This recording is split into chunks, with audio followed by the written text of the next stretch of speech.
खड्ड्यांच्या साम्राज्यात बेशर्माचे झाड लावून तरुणांचा अनोखा निषेध. शिराढोण कोलेगाव राज्यमार्गाला तब्बल 3 वर्षांपूर्वी मंजुरी मिळूनही प्रत्यक्ष कामाला सुरुवात झालेली नाही.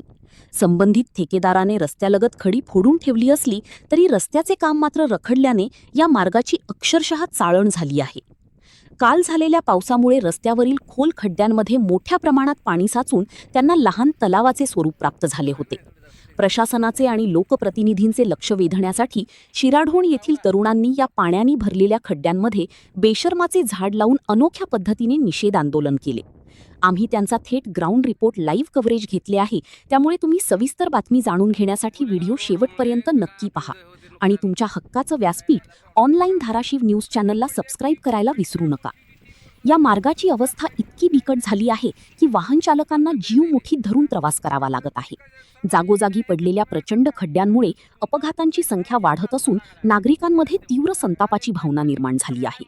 सुमारे 25 गावांना जोडणारा हा महत्त्वाचा जिल्हा मार्ग असल्याने अपघाती रुग्ण, प्रसूतीसाठी जाणाऱ्या महिला, शालेय विद्यार्थी आणि सर्वसामान्य नागरिकांना दररोज या जीवघेण्या प्रवासाचा सामना करावा लागत आहे. विशेष म्हणजे गंभीर अवस्थेतील रुग्णांना स्वतःच्या शारीरिक वेदनांसोबत या खड्डेमय रस्त्याच्या हालअपेष्टाही सहन कराव्या लागत आहेत. 3 वर्षांपासून रस्ता मंजूर असूनही कामाला गती मिळालेली नसल्याने प्रशासनाच्या कार्यक्षमतेवर प्रश्नचिन्ह उपस्थित होत आहे. यासोबतच या भागातील लोकप्रतिनिधी, पदाधिकारी आणि संबंधित यंत्रणा यांचेही दुर्लक्ष स्पष्टपणे दिसून येत असल्याने नागरिकांमध्ये नाराजीचा सूर अधिक तीव्र झाला आहे.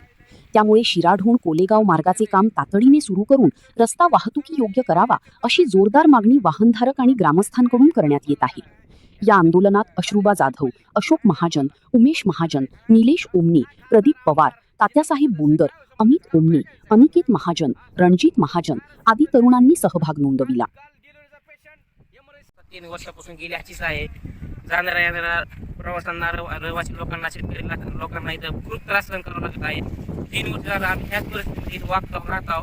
तरी प्रशासनाने याची गांभीर्याने दखल घ्यावी, नाहीतर याच्यापेक्षा तीव्र आंदोलन आम्ही करण्यात येईल ही प्रशासनाला आमची विनंती. कोलेगाव रोडमुळे काय आपले होते नुकसान, जायला प्रॉब्लेम. खड्डे पडलेत, ही खडी टाकून ठेवली. 3 वर्ष झाले कोणतं काम करीन, काय नाही. अडचण कशात येईल? अडचण म्हणजे कशा चला येईना, ह्याच्यात अडचण काय येणार. इथून गावाकडे जायचं मला 1 तासभर लागला या रस्त्यामुळे. काल एक बाईक पडली, तिचा पाय मोडला. कोण जिम्मेदार आहे?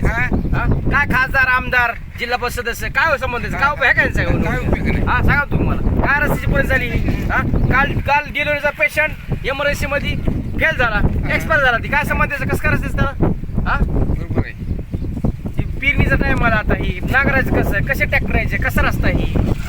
आज 10 वर्ष जसं कळत तसा रस्ता आजच आहे. काय याला कोणी दुर्लक्ष, कोणी बघा नाही, काय नाही, काय नाही, काय नाही, काय नाही.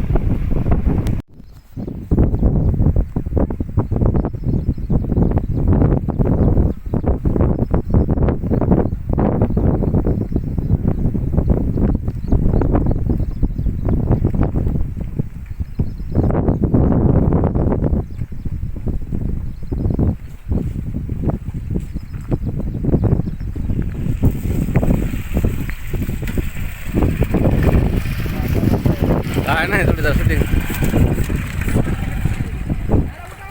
उठा उठा.